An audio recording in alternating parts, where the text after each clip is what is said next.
paz de Cristo, hermanos y amigos que nos sintonizan en este canal Asamblea Apostólica La Peña de Oreb cada domingo. Damos gracias a Dios que tenemos la oportunidad en este día de venir delante de ustedes, como se dice, entrar a sus hogares y llevar allí esta hermosa palabra de Dios que nutre, que alimenta, que edifica, que consuela, que trae sanidad al alma y consolación. En este día vamos a traer un tema que desde que empezamos lo que son las enseñanzas de escuela dominical virtual no lo habíamos tocado, pero sentí la inquietud porque es algo que nos está afectando a todos, nos afecta a todos. Y hemos traído un tema que está en Marcos capítulo 5 versos 1 al 9. Pero antes de entrar en el tema, vamos a escuchar ese himno de escuela dominical que tenemos días que no lo escuchamos. Hemos estado escuchando varios himnos que están relacionados con los temas, pero en el día de hoy queremos escuchar nuevamente ese himno de escuela dominical. Padre Cristo, amados hermanos, en esta hermosa mañana vamos a adorar al Señor, vamos a prepararnos para que el Señor nos hable en este día, en esta hermosa enseñanza que el hermano Carlos nos trae para edificar nuestra vida. Así que vamos a alabar al Señor con el coro de escuela dominical que dice así: de lo mismo, esa dirección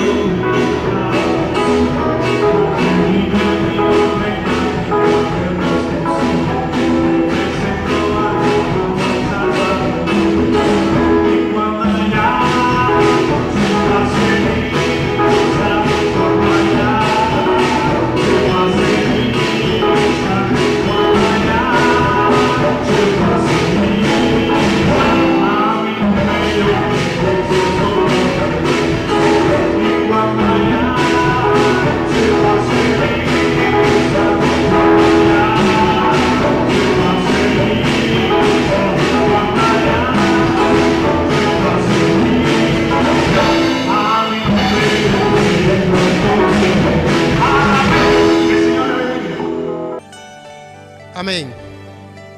Hablamos mucho de Jesús y de los grandes milagros que hacía y sanidades que maravillaban a la gente de tal manera que su fama se extendió más allá de Galilea hasta las regiones circunvecinas. Sin embargo, uno de los ministerios más destacados de Jesús, poco lo mencionamos nosotros los cristianos y poco le hacemos énfasis en esto. Y me refiero al ministerio de liberación de espíritus inmundos, porque fue una de las cosas en las cuales más se ocupó Jesús, porque había muchas personas en esa época con problemas espirituales, personas que ya sea que acudían por sí mismas, ya sea que alguien los llevaba para que Jesús les ayudara. Así que en el día de hoy vamos a tratar este tema. Cuando Jesús liberaba a alguien, había una confrontación directa con Satanás y sus demonios. Esta guerra, por llamarla así, se libraba en una dimensión fuera de la dimensión natural conocida por nosotros. No es una dimensión donde nosotros podemos ver las cosas, ni tocar, ni nada de eso, porque se trata de una dimensión espiritual y los espíritus no se pueden tocar, no se pueden ver. ¿Cuántos dan gloria a Dios? Allá en sus hogares, hermanos, denle la gloria a Dios. Y es que a la par de la dimensión conocida por nosotros, en la cual nosotros habitamos, la dimensión tridimensional, porque todo en esta dimensión es de tres dimensiones. Nosotros somos de tres dimensiones: altura, ancho, grosor, amén. Algunos más anchitos que otros, algunos más altos que otros, amén. Y así, pero existe una cuarta dimensión que es la dimensión espiritual. Esta cuarta dimensión es tan real como esta, como la natural en la que nosotros vivimos. Y esta dimensión espiritual está alrededor de nosotros, existe a la par de la nuestra. Es decir, que aunque nosotros no podamos ver ni palpar, como decía eso está aquí entre nosotros, en medio de nosotros. Los ángeles están en medio de nosotros, pero los demonios también. Tanto Dios como sus ángeles habitan en esa cuarta dimensión, y tanto Satanás como sus ángeles caídos también habitan en esa cuarta dimensión. Y nuestra dimensión, la natural, no existiría si no existiera la dimensión espiritual. Y tal vez ustedes se preguntarán que por qué yo hago esa afirmación. Sencillamente porque Dios es espíritu y Dios habita en esa dimensión. Amén. Y la vida y todo lo que existe, todo proviene de Dios, de esa cuarta dimensión, por decirlo así. Vamos a hablar sobre este tema de los espíritus inmundos, de las posesiones, aunque lo vamos a tocar muy superficialmente, pero es algo que nos afecta a todos, aunque alguien piense que no es así. Solo piensa en algo: si el propio Jesús fue tentado en el desierto por Satanás, la Biblia lo menciona, ¿por qué a nosotros que no somos como Jesús, amén, no estamos a la altura de Jesús, cómo no nos va a atacar a nosotros también? Los espíritus inmundos pueden afectar tanto al no creyente como al creyente. Porque nosotros podemos pensar que nosotros, porque estamos en los caminos del Señor, amén, los espíritus no nos van a atacar, no nos van a afectar, perdón.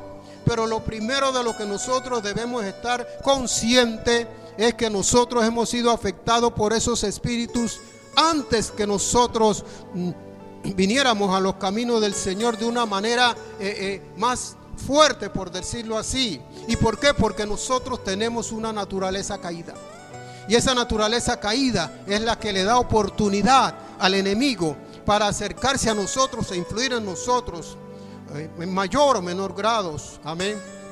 Y cuando no conocíamos a Cristo, nosotros fuimos arrastrados por la corriente de esos espíritus. Amén. Unos más, otros menos. Amén. Pero todos fuimos afectados por esa corriente espiritual. Y cuando conocimos a Cristo, de ahí en adelante Él se convirtió en nuestro ayudador en contra de esa influencia.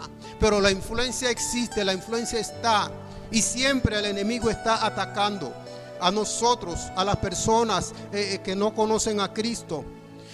Hágase una pregunta: ¿por qué la mayoría de los hombres toman bebidas alcohólicas a pesar de que todos conocen el efecto que produce una bebida de ese tipo?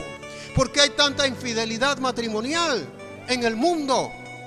¿Por qué hay tanta corrupción, sobre todo en las autoridades de los gobiernos? Y pudiéramos seguir con una lista larga de cosas malas que suceden en el mundo. Pues todo esto viene por la influencia de estos espíritus. Dice la Biblia que el hombre a lo bueno le dice malo, y a lo malo le dice bueno, y que los que están en el desenfreno les parece cosa rara que otros no hagan lo mismo que ellos hacen. Es decir, el adúltero le parece cosa extraña cuando se encuentra un hombre que le es fiel a su esposa. Y el tomador, el borracho, le parece raro cuando encuentra a alguien que dice: yo no tomo licor. Y en todo esto está la influencia de esos seres que habitan en esa esfera espiritual. Ahora, vamos a leer Marcos capítulo 5. Y vamos a leer allí del verso 1 al verso 9 en primer lugar. Luego continuaremos con esa lectura. Dice así la palabra de Dios. Marcos capítulo 5, verso 1 en adelante. Vinieron al otro lado del mar, a la región de los Gadarenos. Y cuando salió él de la barca, enseguida vino a su encuentro de los sepulcros un hombre con un espíritu inmundo, que tenía su morada en los sepulcros, y nadie podía atarle, ni aun con cadenas, porque muchas veces había sido atado con grillos y cadenas, mas las cadenas se habían sido hechos pedazos por él y desmenuzados los grillos, y nadie le podía dominar. Y siempre de día y de noche andaba dando voces en los montes y en los sepulcros, e hiriéndose con piedras. Cuando pues vio a Jesús de lejos, corrió y se arrodilló ante él, y clamando a gran voz dijo: ¿qué tienes conmigo, Jesús, Hijo del Dios Altísimo? Te conjuro por Dios que no me atormentes. porque le decía: sal de este hombre, espíritu inmundo. Y le preguntó: ¿cómo te llamas? Le respondió diciendo: Legión me llamo, porque somos muchos. Luego continuamos la lectura. Jesús acababa de atravesar el mar de Galilea. Habían pasado por una tempestad terrible y el maestro estaba dormido en la barca, dice el relato. Y los discípulos despiertan al maestro diciéndole: mira lo que está sucediendo, maestro, hay una tempestad, nos vamos a ahogar y tú estás durmiendo. Y dice que él se levantó y reprendió al viento y al mar, y enseguida se hizo una grande bonanza. Ahora estaban del otro lado. Los discípulos venían sorprendidos y maravillados de lo que habían visto, pero lo que iban a ver ahora era tan impresionante como lo que habían pasado. Dice el relato que en cuanto bajaron de la barca, enseguida vino a su encuentro un hombre que tenía un espíritu inmundo, como leímos. ¿Hasta dónde pueden afectar nuestras vidas o las vidas de otros los espíritus inmundos o los demonios, como también son conocidos? Pueden llegar incluso a destruir nuestras vidas, a llevarnos a la muerte si es posible. En cierta época, Dios me permitió tener muchos enfrentamientos con estos seres espirituales. Y llegué a conocer bastante sobre ellos. Y conocí muchas personas afectadas por la influencia de estos seres. Y tuve que estar mucho tiempo continuamente en oración y ayuno para tratar de ayudar a estas personas y destruir la influencia de estos espíritus en sus vidas. Esto significó mucho desgaste físico y una guerra espiritual permanente contra estos espíritus, en la cual incluso trataron hasta de quitarme la vida mía a unas hermanas que me apoyaban en ese ministerio. Por eso hablo de este tema, porque es algo que no podemos ignorar, ni darle poca importancia. Estamos en una guerra espiritual diaria, permanente, contra el enemigo de nuestras almas y su ejército. El enemigo de nosotros se llama Satanás y tiene un ejército grande, terrible. Y dice que este hombre tenía su morada en los sepulcros y que nadie podía atarle, ni aun con cadenas, porque las destruía como si fueran hechas de papel. ¿Quiénes son los demonios? Los demonios, como nosotros los llamamos, en realidad son ángeles, pero son ángeles caídos, que en un tiempo le sirvieron al Señor, pero que se rebelaron contra Dios, junto con aquel querubín que quiso ocupar el lugar de Dios. Son seres poderosos, no lo podemos negar, y uno solo de ellos pudiera destruir un ejército entero de miles de hombres, pero Dios tiene limitado su poder. Ellos no pueden hacer lo que ellos quieren. Dios limita el poder de estos espíritus. Por esa razón aquel hombre rompía las cadenas, porque era el poder, la fuerza sobrenatural de esos demonios que estaban en él, que lo hacían tener esa fuerza. ¿Cuál era la condición de aquel hombre? Dicen que de día y de noche andaba dando voces en los montes y en los sepulcros, hiriéndose con piedras. Era una condición terrible. Cuando una persona es controlada por un demonio, su vida se vuelve un tormento. No tiene paz ni de día ni de noche. La familia, si tiene, debe estar con él a toda hora, tratando de que no se haga daño, ni le haga daño a nadie. Se afecta a él, afecta a su familia. Es algo terrible, como decía. Este hombre endemoniado debía tener familia, pero seguramente la familia hizo lo que estuvo a su alcance, hasta donde pudo hacer. Llegó el momento en que ya no lo pudieron controlar por esa violencia extrema que había en él. Cuando vio a Jesús de lejos, corrió y se arrodilló ante él. Hay algo que aprendí en los enfrentamientos con estos seres. Y es que aunque la persona sea poseída, mire, no era un solo demonio, eran muchos demonios que poseían a esta persona. Que aunque la persona esté poseída, amén, y sea el Espíritu quien hable a través de él, y esté manifestando una gran violencia en el interior, esa persona razona y quiere ser libre, y quiere ser liberado de eso. Y eso fue lo que sucedió con este hombre.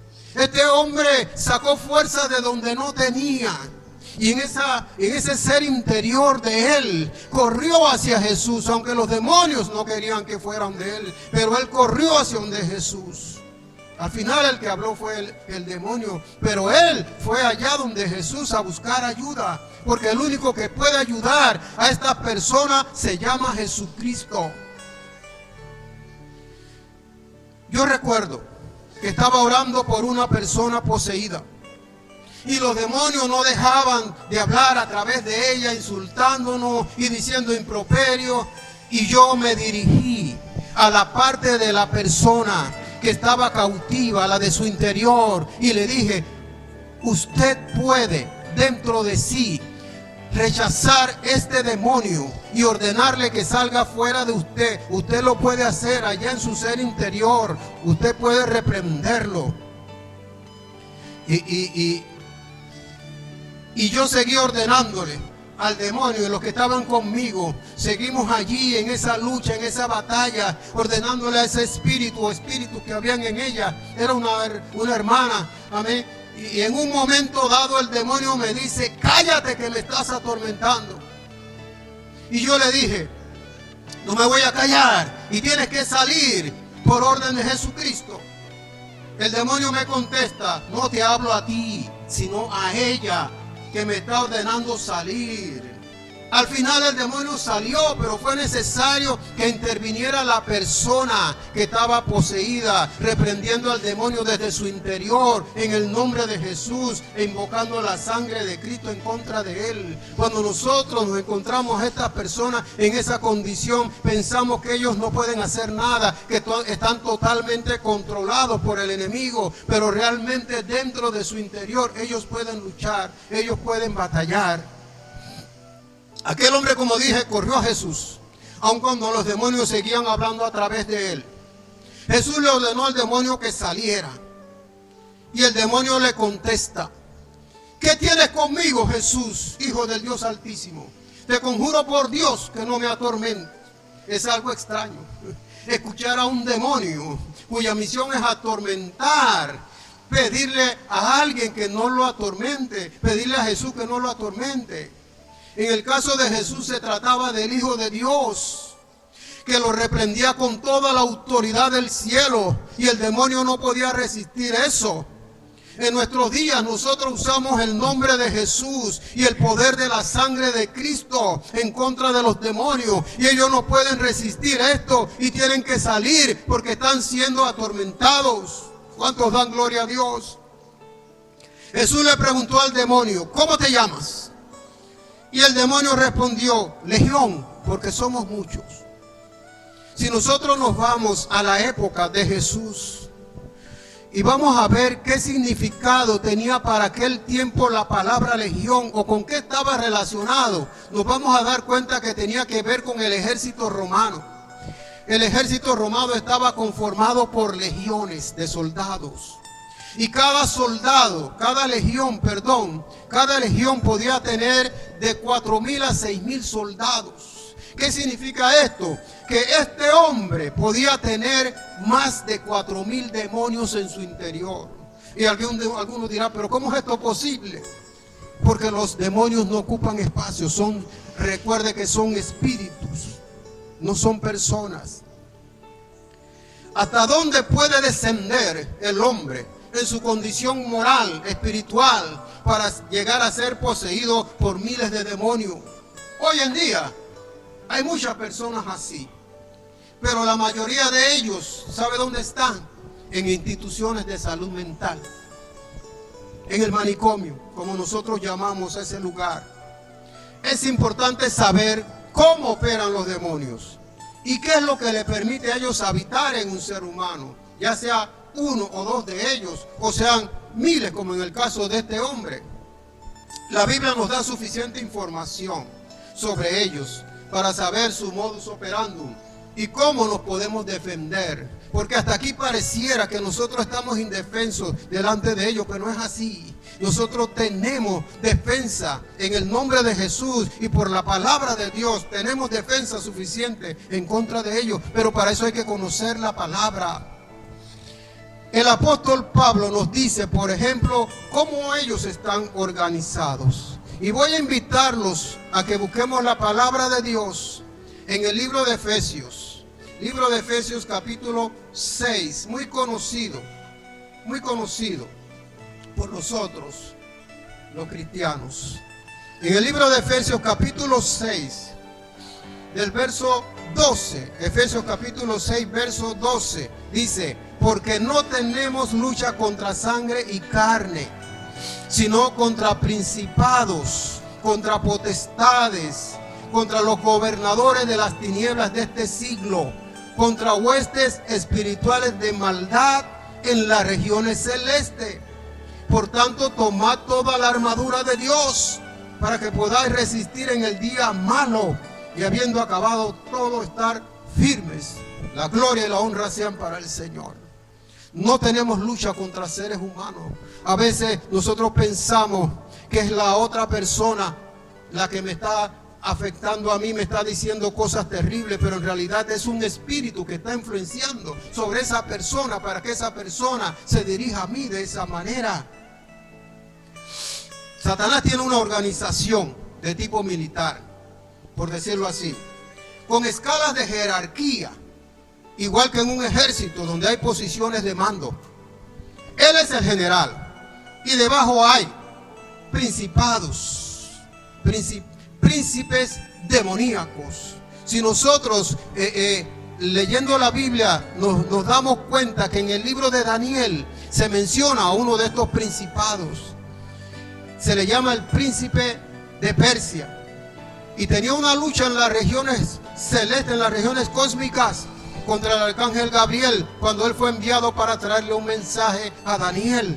Se le enfrentó a este principado, y ahí hubo esa batalla hasta que llegó el arcángel Miguel y quedó luchando ahí. Gabriel vino a traerle el mensaje. Ese es un ejemplo de principado. Potestades, una alta jerarquía que opera bajo las órdenes de los principados. Gobernadores de las tinieblas, una jerarquía menor que le rinde cuenta a las potestades. Y por último están las huestes espirituales de maldad, que son los demonios de menor rango y los que están aquí, más que nada en la tierra, afectando a las personas. El mismo Satanás no interviene directamente en esta guerra, porque él es el general que dirige la guerra.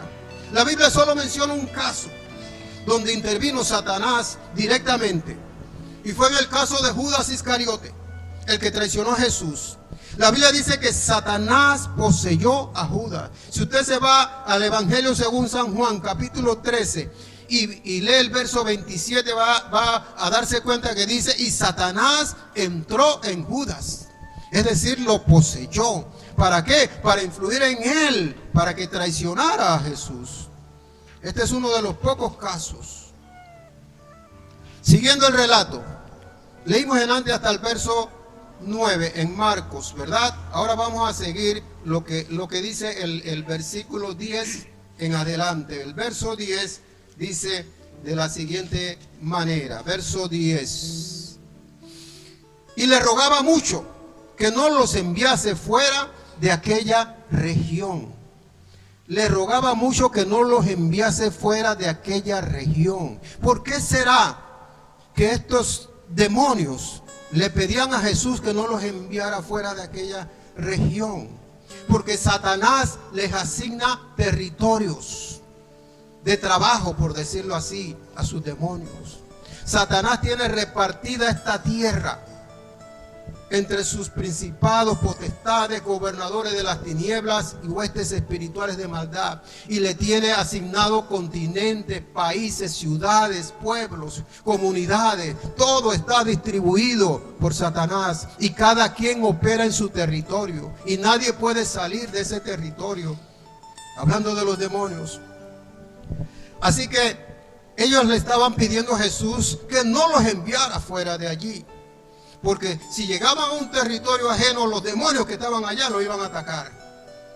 Luego en el verso 12 dice la palabra de Dios: y le rogaron todos los demonios diciendo: envíanos a los cerdos para que entremos en ellos, porque había un hato de cerdo que estaba paciendo por allí cerca.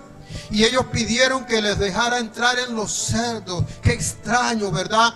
¿por qué ellos van a pedir entrar en animales? Esto es algo que tal vez para nosotros es confuso, pero quiere decir que nos abre el entendimiento que también los demonios pueden poseer animales. Y Jesús les permitió entrar en los cerdos, que eran como 2000, dice la palabra de Dios.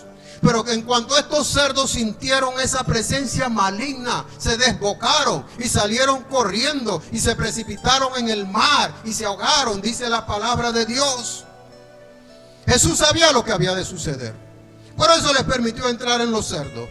Porque con Satanás y sus demonios no se negocian ni se les hace favores. Pareciera que Jesús le estaba haciendo un favor. No, él sabía que esos cerdos se iban a precipitar al mar y se iban a ahogar y ellos iban a tener que salir de allí también.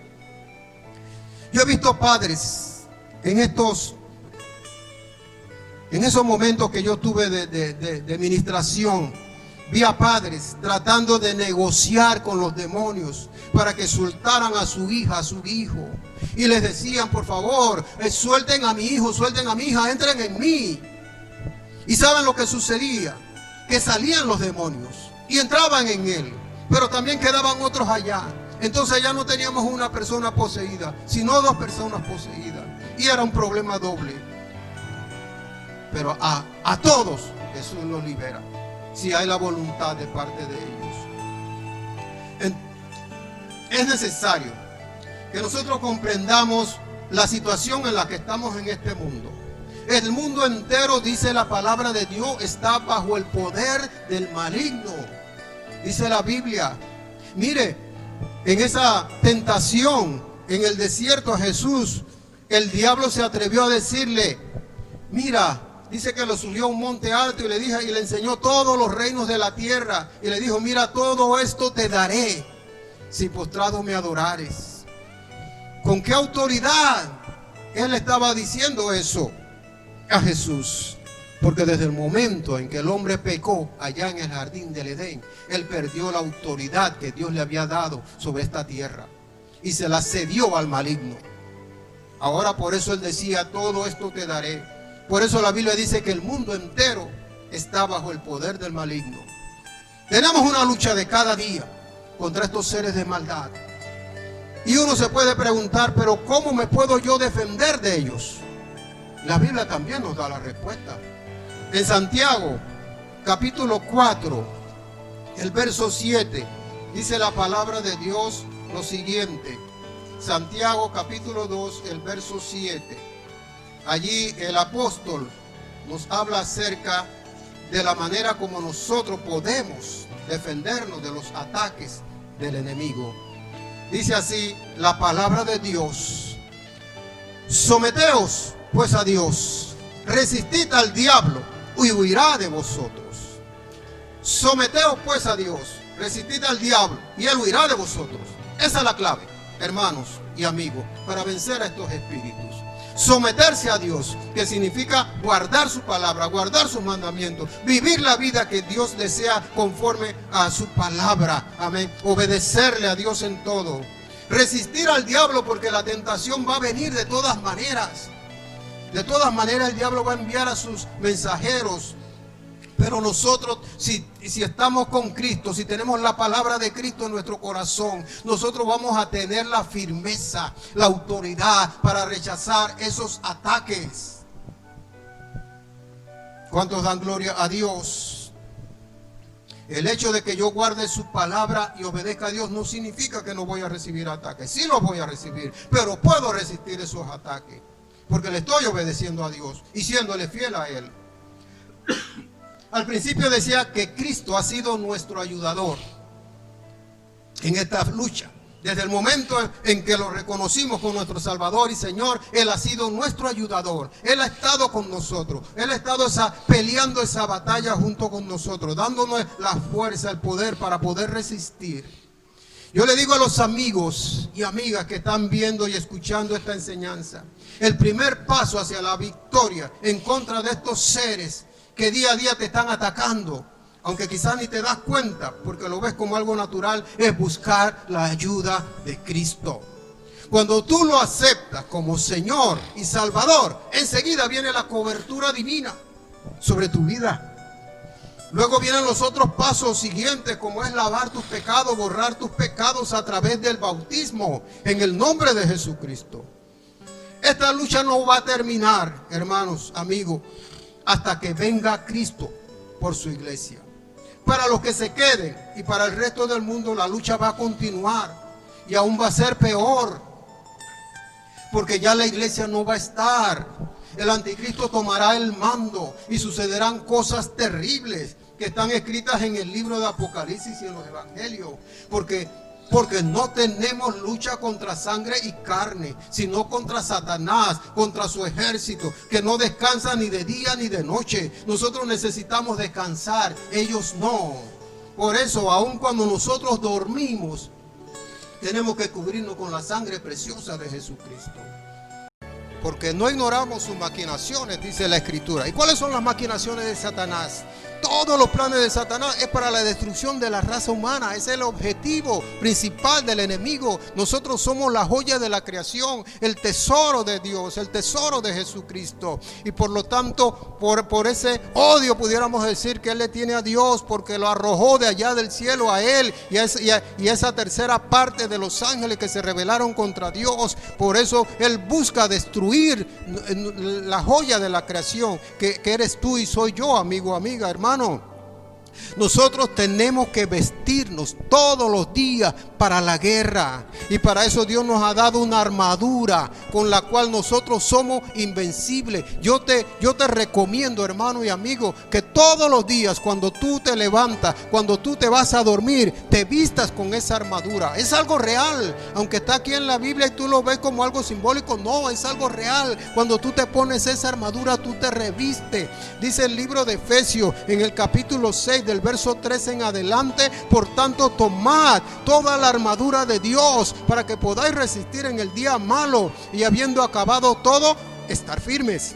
Estad pues firmes, ceñidos vuestros lomos con la verdad, y vestidos con la coraza de justicia, y calzados los pies con el apresto del evangelio de la paz. Sobre todo, tomad el escudo de la fe, con que podáis apagar todos los dardos de fuego del maligno, y tomad el yelmo de salvación y la espada del Espíritu, que es la palabra de Dios. Vístete con esa armadura todos los días, hermano y amigo. Yo lo hago porque yo sé el significado que tiene un significado real. Hermanos, este mensaje, amén, que Dios puso en mi corazón, es porque nosotros estamos todos los días en esa lucha, en esa batalla, en esa guerra. El enemigo nos está atacando a nosotros, los está atacando a ustedes, amigos. Él quiere destruirnos, pero nosotros podemos tener la victoria si nosotros cada día estamos cubiertos con la sangre de Cristo. Si ustedes, amigos, como dije, se acercan a Jesús y lo aceptan como Señor y Salvador, amén, comienzan ese camino de victoria. Damos gracias en esta mañana por este tiempo hermoso que nos permitió de compartir con ustedes este pensamiento de la palabra de Dios. Y les recuerdo, hermanos y amigos, suscribirse a nuestro canal. Eso nos va a ayudar. Tenemos a nuestra derecha una imagen y a nuestra izquierda otra imagen, la foto de la familia pastoral. Hágale clic allí y suscríbase. Queremos llegar a las cifras de 1000 para poder tener mejores ventajas y servirles mejor a ustedes. Que Dios me los bendiga ricamente, que pasen una semana hermosa y nos estaremos viendo el próximo domingo. En el nombre de Jesús hay victoria. Amén.